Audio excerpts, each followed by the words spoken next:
The pain shot through my spine like lightning as I tried to get out of bed. My legs trembled, refusing to hold my weight. But I knew what would happen if I didn't make it downstairs in the next 5 minutes. Sarah, it's 7 a.m. Stop pretending and get down here. My stepmother Lisa's voice pierced through the walls of our Victorian house. At 23, I'd become the family's designated attention seeker. Every wince, every tear, every doctor's appointment was met with eye rolls and accusations. Even my father, once my biggest supporter, had started believing Lisa's narrative about my manufactured symptoms. I'm trying, I called back, my voice shaking as I gripped the bedpost. The room spun violently, but I forced myself to stand. 3 steps to the dresser. 5 to the door. Just keep moving. Oh, look who finally decided to grace us with her presence. My stepsister Megan sneered as I carefully made my way down the stairs, clinging to the railing. At 19, she fully embraced her mother's attitude toward me. Dad sat at the breakfast table, hidden behind his newspaper. He didn't look up when I slowly lowered myself into a chair, biting back a whimper as my joints protested. The dishes need washing, Lisa announced, pointedly staring at the full sink. Since you can't contribute to the household financially anymore, the least you can do is keep up with chores.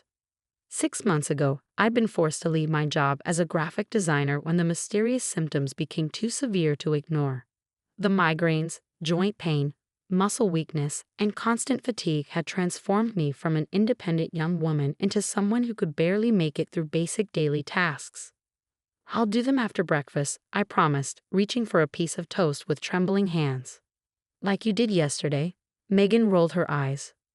Oh wait, you were too busy having one of your episodes then too. The toast turned to ash in my mouth as I remembered yesterday's incident. I collapsed in the kitchen, my legs giving out without warning. Instead of helping me up, they'd stood around discussing how I was obviously faking for sympathy. I have a doctor's appointment today, I said quietly, directing my words to Dad's newspaper. Dr. Williams wants to run more tests. The newspaper lowered slightly. Another appointment? Sarah, this is getting ridiculous. Do you know how much money we've wasted on your imaginary illness? It's not imaginary, I whispered, fighting back tears. Something's really wrong. Dr. Williams thinks. Dr. Williams thinks whatever you want him to think, Lisa interrupted. You've always been good at manipulating people, haven't you? I stared at my plate, remembering when I'd first moved in with Dad and Lisa after Mom's death 5 years ago. Things had been different then. Lisa had actually seemed to care, before she decided I was competing for Dad's attention. The room suddenly tilted, and my vision blurred at the edges. Not now, I pleaded silently, but my body had other plans. The toast slipped from my fingers as violent tremors racked my frame. Oh, here we go again, Megan sighed dramatically. Should we call the Oscar committee? Through the haze of pain, I heard chairs scraping back. No one came to help. They just watched as I slid from my chair onto the cold kitchen floor, my muscles spasming uncontrollably. Sarah, enough. Dad's voice was sharp. This attention-seeking behavior has to stop. But I couldn't stop. My body was betraying me in ways I couldn't, or wouldn't, understand. As consciousness started to fade, I heard Lisa on the phone. Yes, she's doing it again, she was saying, presumably to Dr. Williams' office. We need this to end. Send whoever you need to send. We'll prove she's faking. The next thing I remember is opening my eyes to find not just Dr. Williams, but a stern-looking woman in a white coat kneeling beside me on the kitchen floor. I'm Dr. Eleanor Chen, neurology specialist, she said, her fingers pressed against my wrist. Just lie still while I examine you. My family hovered nearby, their expressions a mix of annoyance and embarrassment at having a specialist witness what they assumed was my latest performance. But as Dr. Chen conducted her examination, her face grew increasingly serious. She pulled out various instruments, testing my reflexes, muscle strength, and nervous system responses. With each test, her frown deepened. How long has she been experiencing these symptoms? She asked sharply. She claims it's been 6 months, Lisa replied, emphasizing the word claims. And you haven't sought specialized care before now? Dr. Chen's tone could have frozen fire. We thought she was just, Dad began. Just what? Dr. Chen cut him off. Just lying about being in excruciating pain? Just pretending to lose control of her muscles? just imagining the clear neurological symptoms I'm seeing. For the first time, uncertainty flickered across their faces. Dr. Chen stood up, her professional demeanor barely containing her anger. "This young woman needs immediate hospitalization," she announced, "and we need to have a very serious discussion about medical neglect." The word neglect hit like a thunderbolt. My family stood frozen as Dr. Chen called for an ambulance, their certainty about my attention-seeking finally beginning to crack. Little did they know, this was just the beginning. Dr. Chen's arrival would shatter their comfortable illusions and force them to face the devastating consequences of their disbelief. The emergency room buzzed with activity as doctors and nurses rushed around me. Dr. Chen hadn't left my side during the ambulance ride, efficiently briefing the hospital staff about my condition. My family trailed behind, looking increasingly lost as medical terms flew over their heads. "Her test results are concerning," Dr. Chen announced, studying a fresh set of scans. "The inflammation patterns are exactly what I suspected. We need to start treatment immediately." "What exactly are we looking at?" Dad asked, his usual confidence crumbling under Dr. Chen's stern gaze.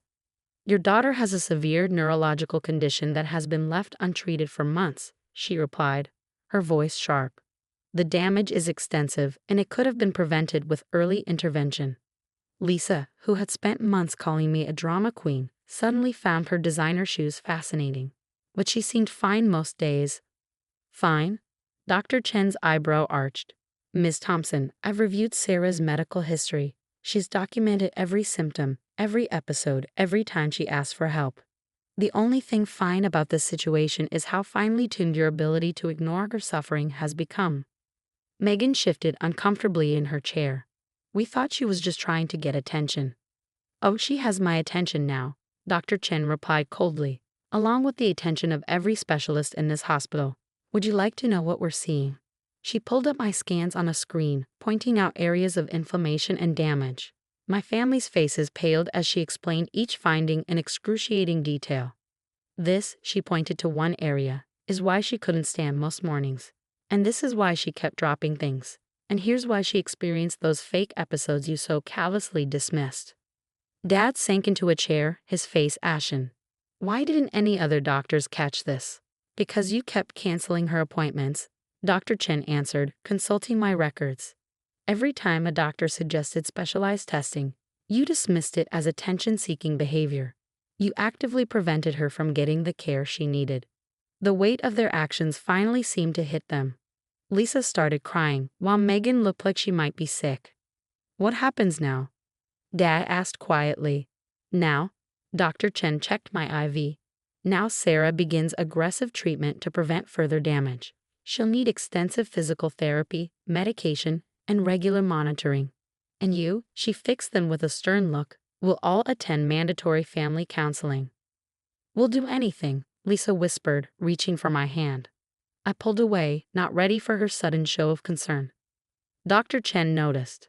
"Sarah's psychological recovery may take longer than her physical one. 6 months of being told you're lying about your own body takes a toll." A young nurse entered with more medication, checking my vitals with gentle efficiency. "The pain management team will be here soon," she told me kindly. "You won't have to suffer in silence anymore." Those words hit my family like physical blows. They'd forced me to suffer in silence, had made me question my own sanity, had turned my pain into a family joke. "There's something else we need to discuss," Dr. Chen said, her tone becoming even more serious. "Given the level of medical neglect involved, I'm obligated to file a report. Sarah is an adult, but the deliberate dismissal of her symptoms and prevention of medical care raises serious concerns." Dad's head snapped up. "A report?" "Yes, Mr. Thompson. Your daughter could have suffered permanent disability due to delayed treatment. There are legal implications to consider." The room fell silent except for the steady beep of monitors. My family had always wielded power over me through their disbelief, but now they sat powerless as medical professionals documented their neglect. "I didn't know," Dad whispered, more to himself than anyone else. "I really didn't know." "That's the problem," Dr. Chen replied. "You didn't want to know. You chose to believe she was lying rather than consider something might actually be wrong." Lisa dabbed at her eyes with an expensive tissue. "We can fix this, right? We can make it up to her." Dr. Chen looked at me, letting me answer. You can't fix the last 6 months, I said, my voice stronger than it had been in weeks. You can't undo the damage or erase how you treated me, but you can learn from it. We will, Megan promised, speaking up for the first time in hours. We'll do better. Dr. Chen nodded approvingly. That's a start, but the road ahead won't be easy. Sarah needs support, not suspicion. Can you provide that? They nodded eagerly, desperately, but I noticed Dr. Chen didn't look convinced.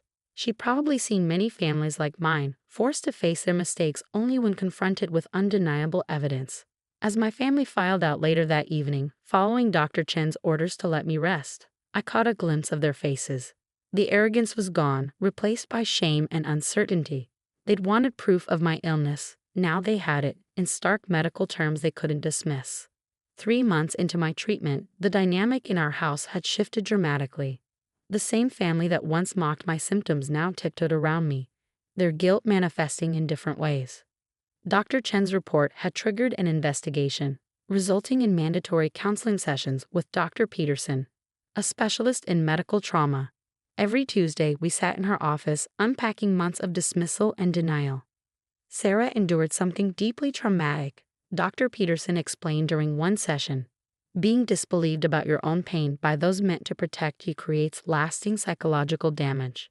Lisa, who'd replaced her dismissive comments with excessive hovering, burst into tears. I keep thinking about all the times she begged for help, and I just ignored her. It's not enough to feel guilty, Dr. Peterson responded firmly. You need to understand why you chose disbelief over support. Megan, who'd stopped making snide remarks about attention-seeking, spoke up. I followed Mom's lead. I never even considered Sarah might actually be sick. And that's part of the problem, Dr. Peterson noted. You all created an echo chamber of dismissal, reinforcing each other's assumptions without questioning them. Dad, who'd grown quieter since Dr. Chen's intervention, cleared his throat.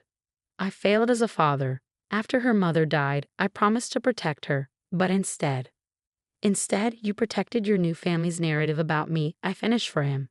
It was easier to believe I was lying than face the truth. The truth had become impossible to ignore. Under Dr. Chen's care, my condition slowly improved, but the damage from months of neglect left its mark. Physical therapy 3 times a week, regular neurological checkups, and a cocktail of medications became my new normal. One evening, I found Megan in my room, staring at my medication organizer. 8 pills a day, she whispered, and we called you dramatic for asking for help. 12 on bad days, I corrected her, watching her face fall further. How do you not hate us? She asked suddenly.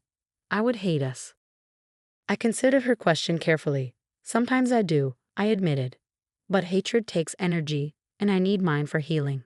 The investigation triggered by Dr. Chen's report led to changes beyond our family. Dad's insurance company launched an inquiry into denied claims. Lisa, who served on the board of a local healthcare foundation, was asked to step down. Their carefully constructed social image crumbled as the truth about their medical neglect spread. Good, Dr. Chen said during a checkup after I told her about these developments. Sometimes consequences are the best teachers. She'd become my fiercest advocate, ensuring my family couldn't interfere with my treatment plan. When Lisa suggested alternative therapies instead of all these harsh medications, Dr. Chen shut her down so firmly that Lisa never brought it up again. 6 months after my hospitalization, I made a decision that shocked everyone except Dr. Chen and Dr. Peterson. I'm moving out, I announced during dinner. I found an apartment near the medical center. The table fell silent. Lisa's fork clattered against her plate. But we're just learning how to help you, she protested. That's exactly why I need to go, I explained. I need to heal without the constant reminder of what happened here. She's right, Dr. Peterson supported during our next session. Sarah needs to rebuild her trust in herself, away from the environment that damaged it. Dad helped me pack, handling each box like it contained his broken promises. I'll cover your rent, he offered. It's the least I can do. No, I said gently. I need to do this on my own. My graphic design clients had started returning as my health improved, providing enough income for independence. More importantly, I needed to prove to myself that I could trust my own judgment again. The day I moved out, Megan helped carry my last box to the car. I read about your condition, she said quietly. About how early treatment could have prevented so much damage. I'm sorry we didn't listen.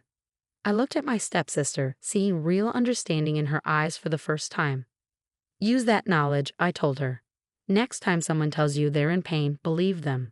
Dr. Chen came to check my new apartment, ensuring it met my medical needs.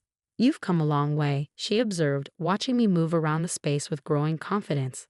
Thanks to you, I replied. You gave me back my voice. No, she corrected. You always had a voice.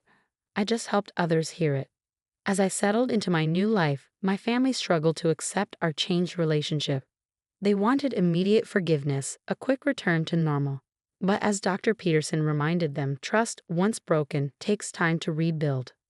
Remember, she said during our final family session, Sarah's independence isn't a punishment. It's her taking control of her health and her life. Looking around my new apartment, at the medication organizer by my bed and the physical therapy schedule on my wall, I felt something I hadn't experienced in months: peace. The specialist's visit hadn't just validated my symptoms, it had freed me from the prison of disbelief. My story wasn't over, but at least now I could write it on my own terms.